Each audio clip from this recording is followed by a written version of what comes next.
Hello hi everyone, welcome to my channel. ఇవాళ daily మన regular లైఫ్లో మనం యూజ్ చేసే మరికొన్ని తెలుగు వాక్యాలను ఇంగ్లీష్లో ఎలా మాట్లాడాలో క్లియర్ ఎక్స్ప్లెనేషన్ తోటి, అలాగే ఎగ్జాంపుల్ సెంటెన్సెస్ తోటి కూడా చూసేద్దాం. వీడియోని స్కిప్ చేయకుండా ఎండ్ వరకు చూడడానికి ట్రై చేయండి. ఖచ్చితంగా మీరు మీ లైఫ్లో ఇంగ్లీష్లో మాట్లాడడానికి, అదేవిధంగా ఇంగ్లీష్ని అర్థం చేసుకోవడానికి కూడా ఉపయోగపడుతుందని అనుకుంటున్నాను. ముందుగా, ఆ ఇల్లు నేను అనుకున్న దానికంటే చిన్నగా ఉంది, లేదా ఆమె నేను అనుకున్న దానికంటే అందంగా ఉంది, లేదా ఈ డ్రెస్ నేను అనుకున్న దానికంటే చౌకగా ఉంది. ఈ విధంగా నేను అనుకున్న దానికంటే లేదా నేను అనుకున్న దానికన్నా అనే పదాన్ని ఉపయోగించుకొని కొన్ని తెలుగు వాక్యాలను ఇంగ్లీష్లో ఎలా మాట్లాడాలో చూసేద్దాం. ముందుగా, అతను నేను అనుకున్న దానికంటే పొట్టిగా ఉన్నాడు. అతను నేను అనుకున్న దానికంటే పొట్టిగా ఉన్నాడు. ఇలా చెప్పడాన్ని he is shorter than I thought. He is shorter than I thought అని చెప్తూ ఉంటాము. హీ ఈజ్ షార్టర్ అంటే అతను పొట్టిగా ఉన్నాడు. దాన్ ఐ థాట్ అంటే నేను అనుకున్న దానికన్నా అనే అర్థం వస్తూ ఉంటుంది. దాన్ ఐ థాట్ అంటే నేను అనుకున్న దానికంటే లేదా నేను అనుకున్న దానికన్నా ఇలాంటి అర్థాలు వస్తూ ఉంటాయి. అదేవిధంగా, ఆ సినిమా నేను అనుకున్న దానికంటే బాగుంది. ఆ సినిమా నేను అనుకున్న దానికన్నా బాగుంది. ఇలా చెప్పడాన్ని that movie is better than I thought. That movie is better than I thought అని చెప్తూ ఉంటాము. అదేవిధంగా, ఆమె నేను అనుకున్న దానికన్నా అందంగా ఉంది. ఆమె నేను అనుకున్న దానికన్నా చాలా అందంగా ఉంది. ఇలా చెప్పడాన్ని she is more beautiful than I thought. She is more beautiful than I thought అని చెప్తూ ఉంటాము. షీ ఈజ్ మోర్ బ్యూటిఫుల్ అంటే ఆమె చాలా అందంగా ఉంది. దాన్ ఐ థాట్ అంటే నేను అనుకున్న దానికన్నా అనే అర్థం వస్తూ ఉంటుంది. అదేవిధంగా, ఆ డ్రెస్ నేను అనుకున్న దానికన్నా చౌకగా ఉంది. ఆ డ్రెస్ నేను అనుకున్న దానికన్నా చౌకగా ఉంది. ఇలా చెప్పడాన్ని the dress is cheaper than I thought. The dress is cheaper than I thought అని చెప్తూ ఉంటాము. ద డ్రెస్ ఈజ్ చీపర్ అంటే ఆ డ్రెస్ చౌకగా ఉంది లేదా ఆ డ్రెస్ ధర చాలా తక్కువగా ఉంది. దాన్ ఐ థాట్ అంటే నేను అనుకున్న దానికన్నా అనే అర్థం వస్తూ ఉంటుంది. అదేవిధంగా, ఇది నేను అనుకున్న దానికన్నా గట్టిగా ఉంది. ఇది నేను అనుకున్న దానికన్నా గట్టిగా ఉంది. ఇలా చెప్పడాన్ని it is harder than I thought. It is harder than I thought అని చెప్తూ ఉంటాము. ఇట్ ఈజ్ హార్డర్ అంటే ఇది చాలా గట్టిగా ఉంది. దాన్ ఐ థాట్ అంటే నేను అనుకున్న దానికంటే అనే అర్థం వస్తూ ఉంటుంది. ఈ ఎగ్జాంపుల్ సెంటెన్సెస్ అన్నీ చూసిన తర్వాత ఇప్పుడు మీకోసం ఒక సింపుల్ క్వశ్చన్. ఆ ఇల్లు నేను అనుకున్న దానికన్నా చిన్నగా ఉంది. ఆ ఇల్లు నేను అనుకున్న దానికన్నా చిన్నగా ఉంది. ఈ వాక్యాన్ని ఇంగ్లీష్లో ఎలా చెప్పాలో మీకు కనుక తెలిసినట్లయితే తప్పకుండా కామెంట్స్లో తెలియచేయండి. తరువాత, నాకు గొప్ప రాజకీయుడు అనిపించుకోవాలనుంది, లేదా నాకు గొప్ప చెఫ్ అని అనిపించుకోవాలనుంది. ఈ విధంగా నాకు అనిపించుకోవాలనుంది అనే పదాన్ని ఉపయోగించుకొని కొన్ని తెలుగు సెంటెన్సెస్ని ఇంగ్లీష్లో ఎలా చెప్పాలో చూసేద్దాం. ముందుగా, నాకు గొప్ప రాజకీయుడు అని అనిపించుకోవాలనుంది. నాకు గొప్ప రాజకీయుడు అని అనిపించుకోవాలనుంది. ఇలా చెప్పడాన్ని I want to be called a great politician. I want to be called a great politician అని చెప్తూ ఉంటాము. I want to be called అంటే నాకు అనిపించుకోవాలనుంది. ఏ గ్రేట్ పొలిటీషియన్ అంటే ఒక గొప్ప పొలిటీషియన్ అనే అర్థం వస్తూ ఉంటుంది. అదేవిధంగా, నాకు ఒక గొప్ప టీచర్ అని అనిపించుకోవాలనుంది. నాకు గొప్ప టీచర్ అని అనిపించుకోవాలనుంది. ఇలా చెప్పడాన్ని I want to be called a great teacher. I want to be called a great teacher అని చెప్తూ ఉంటాము. అదేవిధంగా, నాకు గొప్ప చెఫ్ అని అనిపించుకోవాలనుంది. నాకు గొప్ప చెఫ్ అని అనిపించుకోవాలనుంది. ఇలా చెప్పడాన్ని I want to be called a great chef. I want to be called a great chef అని చెప్తూ ఉంటాము. అదేవిధంగా, నాకు గొప్ప నటుడు అని అనిపించుకోవాలనుంది.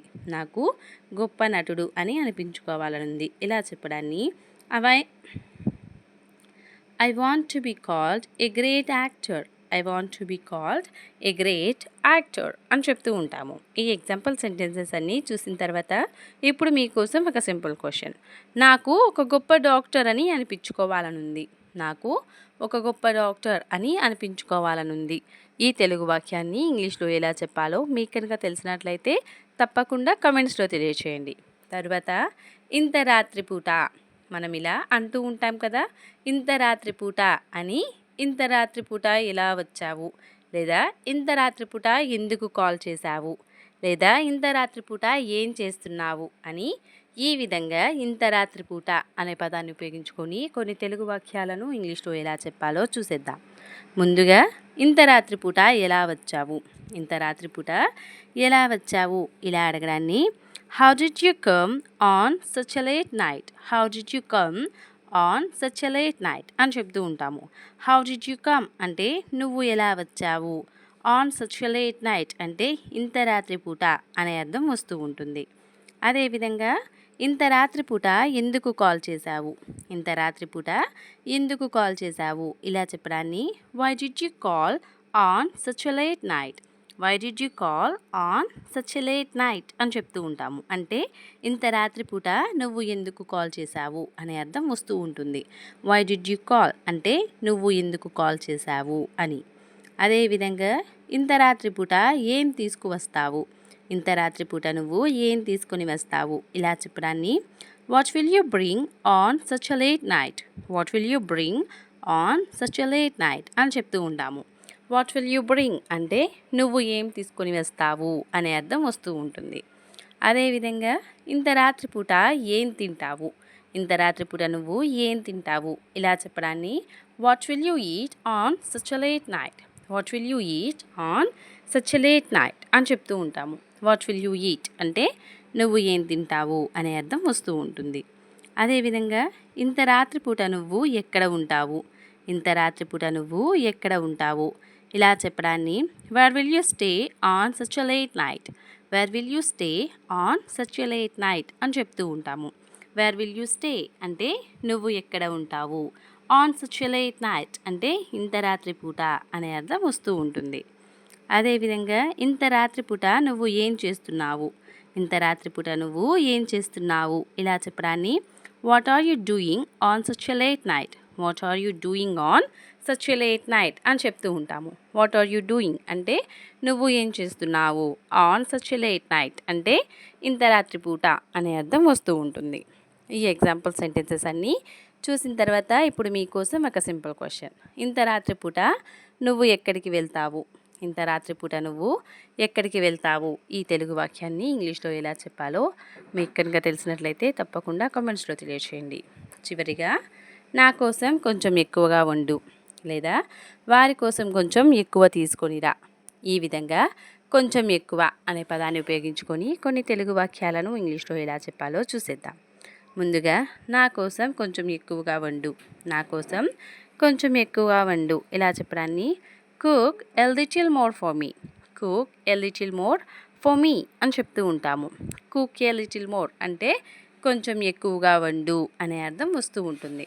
ఫర్ మీ అంటే నా కోసం అని, ఎ లిటిల్ మోర్ అంటే కొంచెం ఎక్కువ అనే అర్థం వస్తూ ఉంటుంది. అదేవిధంగా అతని కోసం కొంచెం ఎక్కువగా తిను, అతని కోసం కొంచెం ఎక్కువగా తిను ఇలా చెప్పడాన్ని eat a little more for him, eat a little more for him అని చెప్తూ ఉంటాము. అదేవిధంగా నా కోసం కొంచెం ఎక్కువగా పంపు, నా కోసం కొంచెం ఎక్కువగా పంపు ఇలా చెప్పడాన్ని send a little more for me, send a little more for me అని చెప్తూ ఉంటాము. సెండ్ ఎ లిటిల్ మోర్ అంటే కొంచెం ఎక్కువగా పంపు, ఫర్ మీ అంటే నా కోసం అనే అర్థం వస్తూ ఉంటుంది. అదేవిధంగా మా కోసం కొంచెం ఎక్కువగా కొను, మా కోసం కొంచెం ఎక్కువ కొను ఇలా చెప్పడాన్ని buy a little more for us, buy a little more for us అని చెప్తూ ఉంటాము. అదేవిధంగా వారి కోసం కొంచెం ఎక్కువగా తీసుకో, వారి కోసం కొంచెం ఎక్కువగా తీసుకో ఇలా చెప్పడాన్ని take a little more for them, take a little more for them అని చెప్తూ ఉంటాము. ఈ ఎగ్జాంపుల్ సెంటెన్సెస్ అన్నీ చూసిన తర్వాత ఇప్పుడు మీకోసం ఒక సింపుల్ క్వశ్చన్. వారి కోసం కొంచెం ఎక్కువ తీసుకునిరా, వారి కోసం కొంచెం ఎక్కువ తీసుకునిరా ఈ తెలుగు వాక్యాన్ని ఇంగ్లీష్లో ఎలా చెప్పాలో మీకు కనుక తెలిసినట్లయితే తప్పకుండా కమెంట్స్లో తెలియచేయండి. That's all for today. Thank you so much for watching. మీకు కనుక వీడియో నచ్చినట్లయితే తప్పకుండా లైక్ చేయండి. ఇలాంటి మరికొన్ని ఇంట్రెస్టింగ్ అండ్ యూస్ఫుల్ వీడియోస్ మన ఛానల్లో ఇంకా ఉన్నాయి, ఒకసారి విజిట్ చేసేయండి. మరొక వీడియోతోటి మళ్ళీ కలుద్దాం. Till then bye bye.